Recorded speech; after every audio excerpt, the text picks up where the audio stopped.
Rathod sir બોલો ને? હે રાઠોડ સર બોલો ને? હા મનસુખભાઈ રાઠોડ બોલું. હા સર, મેં તમને આને પેલા ફોન કર્યો હતો, તમારી દીકરીને લગ્ન હતા, તમે કીધું હતું 20 તારીખ પછી મને ફોન કરજો. આપણે કોણ બોલો? હું બરોડાથી બોલું, પાયલ. તમને ફોન નતો કર્યો આને પેલા? પાયલ બેન? હા, આને પેલા મેં તમને ફોન કર્યો હતો. હા, ક્યાં ગામથી? બરોદર કેશોદ બરોદર. બરોદર. હા બોલો બેન. હું સર એમ કહેતી હતી કે મેં હે ને 10માની એક વિષયમાં હું ફેલ થઈ હતી ને, બરોબર? તો મેં એક ઠેકાણેથી રિઝલ્ટ કીધું કેશોદમાંથી, તો એને ડમીનું રિઝલ્ટ કાઢી દીધું, કંઈ હાલતું નથી. હવે મને ધમકી દે, 17,000 રૂપિયા મેં દીધો હું. ડમીનું રિઝલ્ટ કાઢી દીધું? હા. અને 10માનું? 10માનું એક વિષયનું. એનું મને પેલા ગેરંટી લીધી હતી કે આમાં કાંઈ નહીં થાય, કે એમ કે આ નો હાલે ને તો હું તમને પૂરા તમારા પૈસા દઈ દઈ. એવી મને બધું પેલા કીધું હતું. પછી મેં એને મને રિઝલ્ટ થયું, 17,000 રૂપિયા લઈ લીધો. હું પછી અહીંયા દોડિયા પાસે ગઈ ને ગામમાં એડમિશન લેવા, તો એ લોકો કહે કે આ રિઝલ્ટ ડમી છે, ક્યાંય નો હાલે. પછી ડીઓ ઓફિસ જુનાગઢ ત્યાંથી મેં ના પાડી દીધો. પછી હું ત્યાં ગઈ તો એ મને લોકો ધમકી દઈ કે હું કેસ કરું. લાવો તો હાલો તમારો સિસોડો સડાવી દઈએ. હાલો આખું નામ બોલો, તમારો ફોટો મોકલો. આપણે પર્દાફાશ થાય તો કોઈ પ્રોબ્લેમ નથી ને? શું સર? આપણે આ ભાઈ છે એની પાસે પૈસા પાછા લેવાના છે અને આવું ખોટું રિઝલ્ટ આપ્યું છે, એમાં આપણે પાયલબેન આપણે આ પર્દાફાશ કરી યુટ્યુબ માં, તો આપણને કોઈ પ્રોબ્લેમ નથી ને?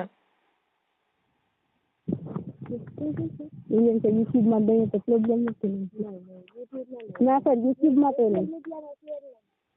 બેન આવું ખોટું કર્યું હોય તો બીજા જેટલા છોકરાના પૈસા લીધા હોય એવું બધું થાય તો એ વાત તો હું સમજી શકું, પણ એવું બધું તો હે ને, મને તમારા નંબર છે ને ભાઈ આપ્યા હે. આપણે કઈ સમાજમાંથી બોલો છો? હું તમારી કાસ્ટની જ છું, દલિત સમાજની જ છું. હા તો બેન એમાં એવું છે કે એમાં આપણે શરમ ન રખાય, કેમ કે આજે તારી જિંદગીની પ્રશ્ન છે. કેમ કે 10માનું રિઝલ્ટ ડમી દેવું, પૈસા કેટલા દીધા હતા? 17,000. 17,000. આ ભાઈ હવે આપણે પાયલ સર એ આપણી કાસ્ટના જ છે.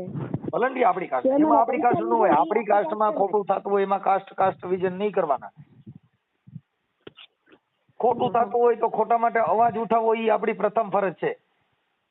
એટલે સર એમાં એવું છે કે મેં હે ને હું ત્યાં ગઈ ને તો એને મને કેટલી વખત ધમકી દીધી કે પૈસા નહીં જોડે, ને પછી મેં પોલીસ સ્ટેશને પણ મેં વકીલત પાસે મેં લખાણ કરી, પોલીસ સ્ટેશને પણ મેં દીધું, પણ ન્યાય કોઈ ધ્યાન દેતું નથી. બરાબર છે. અને અમે હે ને મજૂરી જ માણા હે. મારા મમ્મી મારા પપ્પા હે ને બે જ છે. મારા ભાઈ પણ નથી, 4 બહેનો છે.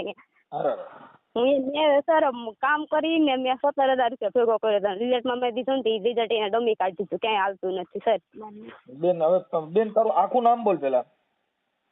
મહિલા પાયલબેન ખોડાભાઈ. એક મિનિટ. પાયલબેન ખોડાભાઈ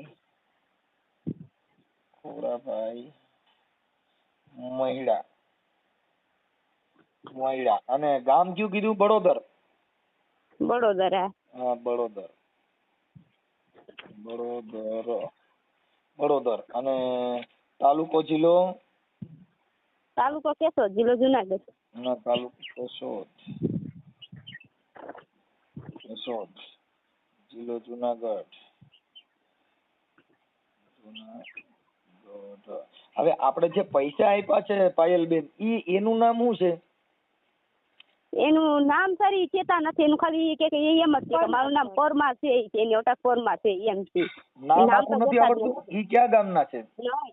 એની એકેડેમી છે, લાઈફ એકેડેમી છે ને કેશોદમાં રાજસિંહમાં વાળી ગલી છે ને, ત્યાં એની ઓફિસ ખુલેલી છે. એની ઓફિસ પણ છે. એમાં ત્યાંથી જ રિઝલ્ટ ને બધું ત્યાંથી જ કાઢી દીધું. અને આ રિઝલ્ટ દીધું ઈ ખોટું છે એવું કોને સાબિત કર્યું? ઈ અહીંયા અમારા સરજી હાઈસ્કૂલ અમારે છે ને, અહીંયા 9 થી 12 ધોરણ અમારા અહીંયા સ્કૂલે છે અમારા ગામમાં. ત્યાં હું ગઈ હતી રિઝલ્ટ લઈને એડમિશન લેવા, તો ત્યાં મારા પ્રિન્સિપલે કીધું કે આ રિઝલ્ટ કે ના હાલા, ડમી છે. પછી એને ડીઓ ઓફિસમાં મોકલું જુનાગઢ, ત્યાંથી આપણે ગાંધીનગર કાગળિયા પૂગે ને, ત્યાંથી પ્રતાપ સર્વે કીધું કે આ બેન ડમી રિઝલ્ટ છે, ક્યાંય ના હાલે. ઓકે. હવે આપણે આ જે એકેડેમી કીધું ઈ ક્યાંનું આવ્યું? એકેડેમી કઈ જગ્યાએ? કેશોદમાં? કેશોદમાં જ છે. હા એક મિનિટ.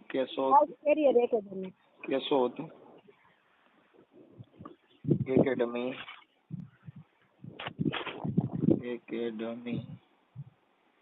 કેશોદમાં એકેડમી. ભાઈનું નામ શું કીધું, એના નંબર, મોબાઈલ નંબર? ઈ સર અત્યારે નથી, હમણાં કોકનો કોન્ટેક્ટ કરીને મોકલાવીએ. તો તારી પાસે તું કે ને અમે એના ફોન નંબર નથી તારી પાસે? ફોન નંબર છે પણ ઓલા બીજા મોબાઈલમાં છે. અત્યારે હું રાહતમાંથી ઘરે જાઉં છું રસ્તામાં, તો ઘરે પૂગે ને પછી હું તમને ફોન નંબર આમાં વોટ્સઅપમાં મોકલું. હા, તો આ નંબર કોના છે? આ મારી ફ્રેન્ડના છે. મારી પાસે મોબાઈલ નથી, મારા ફ્રેન્ડના મોબાઈલમાંથી જ ફોન કર્યો. હા, તો આ નંબર મારે તમારે પાછો કોન્ટેક્ટ કરવાનો થાય કે આનું બધું કરવાનું થાય તો કેના નંબર ઉપર કોન્ટેક્ટ કરવાનો? આમાં જ ફોન કરજો ને. હા, તારું નામ જો પાયલબેન ખોડાભાઈ મહિડા, હા, ગામ બડોદર, કેશોદ તાલુકો, જિલ્લો જુનાગઢ, આ કેશોદ એકેડમી. હવે ઈ ભાઈના મોબાઈલ નંબર મને દ્યો ને તો હમણાં અમે બરાબર નું ગોઠવી. પછી એ તારું રિઝલ્ટ છે ને એનો ફોટો મોકલ. સર ઈ બધી તો વાત સાચી, પણ તમે જો યુટ્યુબમાં ને એમાં મોકલો તો અમારા જે મોટા બાપા ને એને કોઈને ખબર નથી. બેન ઈ મોટા બાપાનું જો મારી સાંભળ, આમાં છે ને એક તમે જો કઈ આવું ખોટું સહન કરવા માંગતા હોય તો ઈ અમારા માટે બરાબર નથી. તમે એનો પર્દાફાશ કરવો જોઈએ કે આવી બીજી તારી જેવી કેટલી છોકરીઓ, કેમ કે તું એક ઝાંસીની રાણી, કેમ કે તું પોતે આ કરીશ તો બીજી છોકરીઓને તારી વાંહે કેટલી છોકરીઓની જિંદગી સુધરશે. તમે પોતે સહન કરશો તો બધા સહન કરતા જ આવ્યા છે. સર ઈ તો વાત સાચી, સોશિયલ મીડિયામાં તો પણ મને પણ આપણે જો અમારે આ તે જે કોન્ટેક્ટ કર્યો એ સોશિયલ મીડિયાના હિસાબ કોન્ટેક્ટ કર્યો છે, નકર આપણે ક્યાં મામાસી ના થઈ. હા, સોશિયલ મીડિયા છે એનાથી ને જ માણસ ખોટું કરે ઈ સાબિત થાય, સાચું કરે ઈ સાબિત થાય, આ દુનિયા શું છે ઈ સાબિત થાય. પણ કાંઈ વાંધો નહીં, આપણે અત્યારે સોશિયલ મીડિયાની જરૂર નથી. અત્યારે તો ખોટું થયું ને એટલા પૂરતી જ આપણે જરૂર છે. એટલે તું અત્યારે એમાં કઈ ડરમાં, અત્યારે મને ખાલી એટલું બધું પુરાવા ખાલી દે, પછી તો આપણે એકબીજા વિચારી લેશું.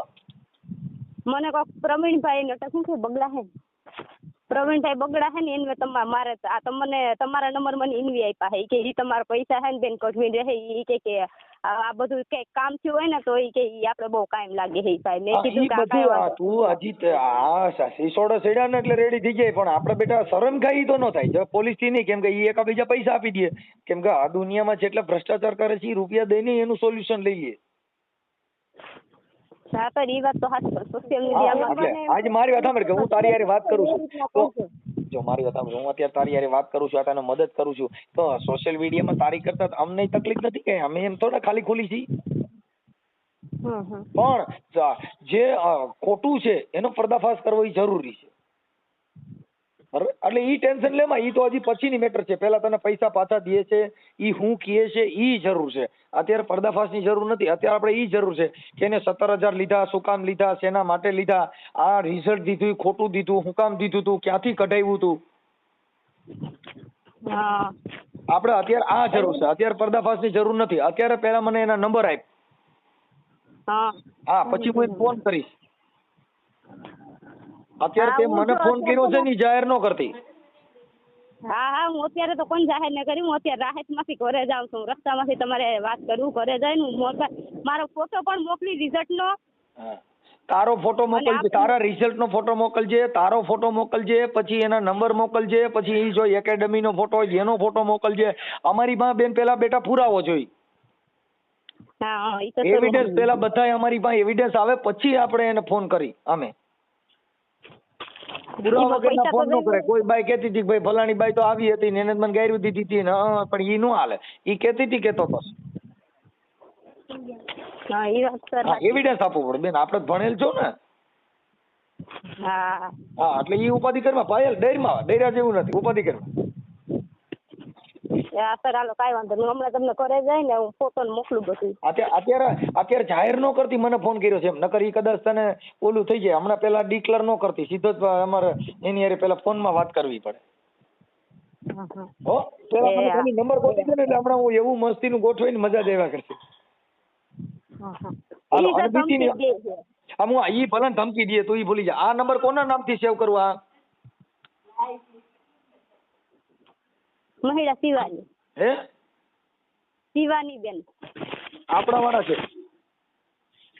એ આપણા જ છે, આપણા મારી જ છે. શિવાની બેન તરીકે સેવ કરજો આ નંબર. શિવાની બેન સંજીભાઈ. ઓકે હાલો, શિવાની બેન ને બડોદર લખું છું. હા ઓકે ચાલો, જય ભીમ. જય ભીમ. મનસુખ સર બોલો ને તમે. હે મનસુખ સર બોલો ને રાઠોડ. હાજી. સર એમાં એવું થયું કે મને પ્રવીણભાઈ તમારા નંબર આપ્યા છે બરોબર. કોને આપ્યા? પ્રવીણભાઈ બગલા પ્રવીણભાઈ. ક્યાં ગામના? હે મારી હે ને રિઝલ્ટ બાબત મારી પ્રોબ્લેમ હતી ને, મારી એક પૈસા ચલવાના ને મને સર મને ભાઈ નંબર આપ્યા હતા કે આ ભાઈને તમે ફોન કરજો કે સમજી ગયા તમે. ઓકે, આપણે તમને ફોન કઈ સમાજમાંથી બોલો? હું તમારા સમાજની જ છોકરી છું. ક્યાં ગામના? દલિત બડોદરની. ગામ કયું છે? બડોદર કેશોદ તાલુકાનું. બડોદરમાં તો ઓલા ભાઈ એક આવ્યા હતા પીજીવીસીએલ ની લાઈટ વાળા. બડોદરના ક્યાં? બડોદરના ભાઈ આવ્યા હતા લાઈટ કઈક વાડીમાં લાઈટ નથી એમ કરી રહી છે ત્યાં. તમારા ગામના જ. એટલે મને હે ને પ્રવીણભાઈ તમારો નંબર આપ્યો હતો. એ છે ને ભાઈનું ગામનું નામ શું છે પ્રવીણભાઈ? ભાઈનું ગામનું નામ તો સર કઈ સારું છે, એ તો મને ભૂલાઈ ગયું. પણ એમાં એવું છે કે મેં હે ને એક વિષયમાં એક રિઝલ્ટ આપ્યું હતું ને, એ લોકો રિઝલ્ટ કાઢ્યું. હાલો, તમે રિઝલ્ટ કાઢી દીધું છે ને, 17,000 રૂપિયા લઈ લીધો. હવે મને 17,000 રૂપિયા નથી દેતા ને ધમકી દે છે. અને કેટલી પોલીસ કેસ ને બધું કર્યું છે બરોબર, તો એ કોઈ ધ્યાન નથી દેતા. અત્યારે છે ને મારી દીકરીના લગ્ન છે. શમશાનમાં લગ્ન છે, છાપામાં ટીવીમાં એવું જોયું ને? ના સર જોયું નથી. હા, તમારો WhatsApp વાળો નંબર છે? હે? હા, તો અમે હાઈ કરીને મોકલો એટલે તમને મોકલી દો. તમને 20 તારીખે રિંગ કરજો, જોઈ લેવું. હો, કેટલી તારીખે? 20 તારીખે મને ફોન કરજો. 20 તારીખે? હા, 20 તારીખે. કેમ કે હું 2-3 દિવસ આ લગ્નમાં છું. મારી દીકરીના લગ્ન શમશાનમાં છે, તાળ ચોઘડિયામાં છે. હા, અંતરદા મુક્તિનો ભૂતડાથી સ્વાગત. એ મીઠું નાખ્યું મેં. નાખી વેરું તમે મને પૂછ્યા વગર કરો માં કઈ? પૂછો મને, કહું છું એમનું. હાલો. હા સર બોલો. કાંઈ વાંધો નહીં, પછી મને રિંગ કરજો. 20 તારીખે રિંગ કરો સાહેબ. એ થેન્ક યુ સર. આ કાંઈ વાંધો નહીં. હાજી હાજી. હેલો, નમસ્કાર સાહેબ. નમસ્કાર. હા, આપણે લાઈફ એકેડેમીમાંથી બોલો. હા સાહેબ, હવે મારી દીકરી છે ને, એને આપણે 10માં છે ને ફેલ થઈ છે એક વિષયમાં. એટલે મને તમારી ભલામણ કરી છે કે લાઈફ એકેડેમીમાંથી થઈ જાય છે, તો મેં કીધું સાહેબ યાર વાત કરી લો. એ 10મા પછી આગળ શું કરવું છે? 10મા પછી આગળ ઈ તો પછી તમે જે કહો એ રીતે ગોઠવણી કરી નાખી. એટલે આમાં શું હોય કે અમુક યુનિવર્સિટીમાં અમારા સ્ટુડન્ટ ભણતા હોય. હા, તો એ તમે કયો ને, તો અમે શું છે કે એ યુનિવર્સિટી કયો બોર્ડ માન્ય રાખે છે ને, એ અમેથી કરાવીએ તો તમારા પૈસા વેસ્ટ ના જાય. બરાબર. એટલે આમાં એવું હોય, અમારી પાસે જે બધા બોર્ડ વેલિડ જ છે એવું નથી કે નથી.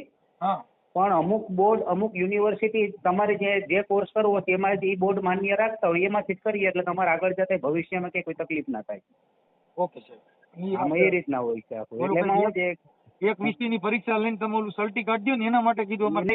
એક વિષયની નહીં આવે, બધા વિષયની થશે ને 60 થી 70% તમારે આવશે એટલે આગળ જતા કોઈ પણ કોર્સમાં તમે એડમિશન લેશો તો તમને મળી જશે કે અટકશે નહીં. Okay sir. હવે તમારે એડમિશન જો તમે કહો સુભાષ યુનિવર્સિટી છે, પછી રાજકોટમાં આરકે છે, પછી અહીં 11માં છે, બરોબર, બધામાં એડમિશન તો મળી જ જશે, તમને ક્યાંય કોઈ પ્રોબ્લેમ નહીં આવે. બરાબર. પણ હવે તમારે આગળ શું કરવું એ અમને કહો ને, તો અમે તમને કહીએ કે તમે આ બોર્ડ કરો તો સારું, બાકી બોર્ડ તો બધા વેલિડ જ છે. બરાબર. હવે આપણે આપણું નામ શું કીધું છે? મારી પાસે જો એક NIOS બોર્ડ છે, એક સિક્કિમ બોર્ડ છે, એક તામિલનાડુ છે, એક દિલ્હી બોર્ડ છે. એમ નહીં, તમારું નામ? મારું નામ જગદીશ. હે? તમને કોણે રેફરન્સ કોણે આપ્યો મારો? મને રેફરન્સ આપ્યો છે બડોદરથી. બડોદરથી? હા, બડોદરથી આપ્યો છે. હા, બરોબર છે. એટલે હવે એમાં એવું છે કે અત્યારે છે ને જૂન ઓન ડિમાન્ડની પરીક્ષા ચાલુ છે. હા, હમણાં જૂન ઓન ડિમાન્ડની એક્ઝામ લેવા છે. Okay sir. એમાં તમે એક્ઝામ એને દેવડાવી દો ને, હા, તો શું છે કે અત્યારે જે જૂન ઓન ડિમાન્ડની એક્ઝામ એ દઈ જાય ને, તો એના શું છે ઓગસ્ટ મહિનાની અંદર એની પરીક્ષા ને બધું પતી જાય, રિઝલ્ટ આવી જાય ને, એમાં આપણે તમને કેટલા પૈસા ભરવા પડે? એમાં ટોટલ 30,000 હોય છે ફીસ તમારી. હા, ટોટલ 30,000. અમે એડમિશન ટાઈમે 10,000 હોય છે. 10,000 એની રિસીપ આવે ત્યારે હોય છે. હા, એમ નહીં, આ બધું કંઈક આ જે ઓલું ખાનગી કાઢી દો ઈ? ખાનગી અમે નથી કાઢી દેતા, કઈ બધું બોર્ડ થ્રુ થાય છે. ખાનગી કોઈ કાઢી જ ના આપે. કોઈ વસ્તુ કાઢી નથી આપતો. આ અમુક બોર્ડ એવા હોય છે કે જે ગુજરાતની અંદર માન્ય રાખેલા છે એ લોકોએ બોર્ડ. તો જે ગુજરાત બોર્ડમાં જે સ્ટુડન્ટ પાસ નથી થઈ શકતા, કે જે પાયલબેન બળોદરના છે ને એનું જે તમે 17,000 રૂપિયા લીધા છે અને એનું જે કાઢી દેવામાં સલટી આવ્યું ને જે 10નું બોર્ડની પરીક્ષાનું રિઝલ્ટ એ તમે ડમી કાઢી દીધું છે અને એને જે સ્કૂલમાં કીધું ને તો કે ભાઈ આ નહીં હાલે, ખોટું result. એટલે ડમી નથી, રિઝલ્ટ ખોટું નથી, પણ અમુક સ્ટુડન્ટ અમારી પાસે ચોખવટ ના કરે ને કે મારે આગળ શું કરવું છે ને અમને કે આ બોર્ડમાં મારું એડમિશન નાખી દો તો અમે એ બોર્ડમાં એડમિશન એનું કરી દેતા હોય, પણ અમને ચોખવટ કરે ને કે મારે આગળ આ કરવું છે તો અમે એને કહેતા હોય કે ભાઈ તમે આ બોર્ડ રહેવા દો, આ બોર્ડ કરો. અમુક જગ્યાએ અમુક બોર્ડ વેલિડ નથી રાખતા. મતલબ સરકારી ગણાય કે નહીં? સરકારી જ હોય છે, પણ અમુક ગવર્મેન્ટમાં નિયમની અંદર જો સિક્કિમ બોર્ડ છે, ઓપન બોર્ડની અંદર 11માં કોઈ પણ સ્ટુડન્ટ એડમિશન લેવા જાય ને તો ઓપન બોર્ડની અંદર ગુજરાત શિક્ષણ બોર્ડ એક એનઆઈયુએસને જ માન્ય રાખેલું છે, બાકી કોઈ પણ ઓપન બોર્ડ ને માન્ય રાખેલું નથી. ઈ લોકો હવે મારી વાત સમજો, એને તો હવે ચોખવટ ના કરે. હવે અમને એમ કહીએ સ્ટુડન્ટ આવીને કે મારે આ બોર્ડમાં એડમિશન કરી નાખો. જો એનું રેકોર્ડિંગ મારી પાસે છે, પાયલબેન છે બડોદરના, અને 10માનું રિઝલ્ટ તમે દીધું છે ઈ રિઝલ્ટ એને સરકારી સ્કૂલમાં બતાવ્યું, તેને કીધું તો સર એ જ્યાં બતાવ્યું હતી સાહેબારે અમારી વાત થઈ હતી, સાહેબે હું કીધું કે ડમી નથી કે ડુપ્લિકેટ નથી, પણ બેન આ બોર્ડ છે ને સિક્કિમ બોર્ડ ને અમુક બોર્ડ ને શિક્ષણ બોર્ડે છે ને 11માં એડમિશન દેવા માટે ના પડી છે, બાકી તમે બીજા કોઈ પણ કોર્સમાં અધર યુનિવર્સિટીમાં કે આપણે એડમિશન લેવા જાવ તો અટકશે નહીં. કે એ દીકરી છે ને એને બાપ નથી, ચાર બેનું છે. અને જો મારી પાસે ટોટલ 120 સ્ટુડન્ટ ગયા વખતે કર્યું હતું, બરોબર છે, પણ સ્ટુડન્ટ શું છે અમુક પૂછી આવતા હોય કાં તો જાણી આવતા હોય. હા એ બરોબર છે, પૂછી આવતા હોય કે ભાઈ મારે આ કરવું છે તો તમે આ માન્ય બોર્ડ રાખશો કે નહીં રાખો, તો એ પ્રમાણે બધે એડમિશન લેતા હોય ને પછી અમને કે નહીં આમાં નહીં અમારું આ બોર્ડમાં કરો, તમે તો ગમે એડમિશન કરતા. હું કહું છું ગમે એમાં નાખે, પણ જે ગવર્મેન્ટનો જેમાં સિક્કો લાગેલો હોય, ગવર્મેન્ટ માન્ય હોય તો ઈ આ તો તમારું આ ખાનગીકરણ કહેવાય ને. તો ખાનગીકરણ ના કહેવાય. સિક્કિમ બોર્ડ નહીં, આપણે સિક્કિમ બોર્ડ ની ડીઓએ મંજૂરી ના થાય, સિક્કિમ બોર્ડ ની હાલત છે ને. કોઈ પણ સરકારી કર્મચારીનો સિક્કો લાગ્યો, સરકારી કર્મચારીનો સિક્કો ના લાગે, બોર્ડ જ બધું ત્યાંથી ઇસ્યુ કરતા હોય. પણ જે બોર્ડ છે એ તો ગવર્મેન્ટ કે ખાનગી? એ તો ઓપન બોર્ડ હોય છે, ઓપન બોર્ડ તો દરેક રાજ્યમાં હાલે છે ને.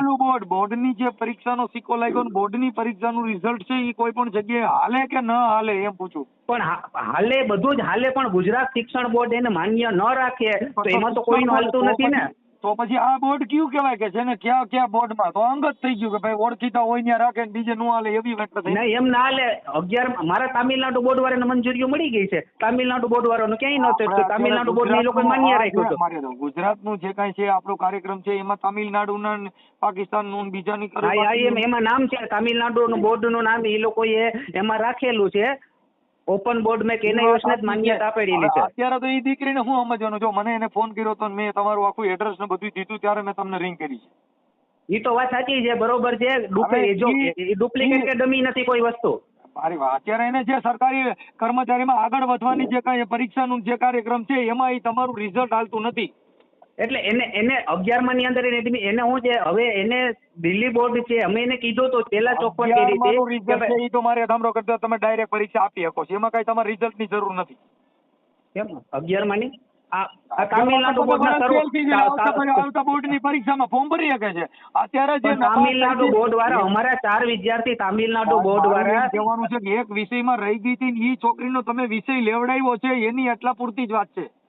એક વિષય નથી લેવડાવી, બધા વિષયની પરીક્ષા પાવડાવી હોય. બધા વિષયની પરીક્ષા લેવડાવી તો એમાં તમે જે સર્ટી દીધું તો એમાં કેમ ના પડે છે?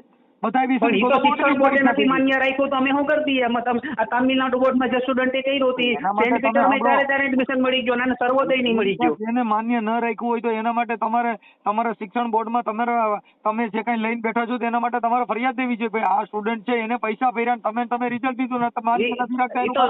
જો એ લોકો શિક્ષણ બોર્ડની જ મન પડે એમ કરે એમાં તો આ સિક્કિમ બોર્ડના લાખો વિદ્યાર્થીને 11માં મંજૂરી નથી મળ્યું, બધાય ખરીને બેસી ગયા. એક નંબરનું ખાનગીકરણ કહેવાય. બોર્ડની પરીક્ષા એમાં ક્યુ બોર્ડ ને એમાં બીજું બોર્ડ ને બોર્ડની પરીક્ષા એક જ આવે, પછી બીજું ક્યુ બોર્ડ આવે.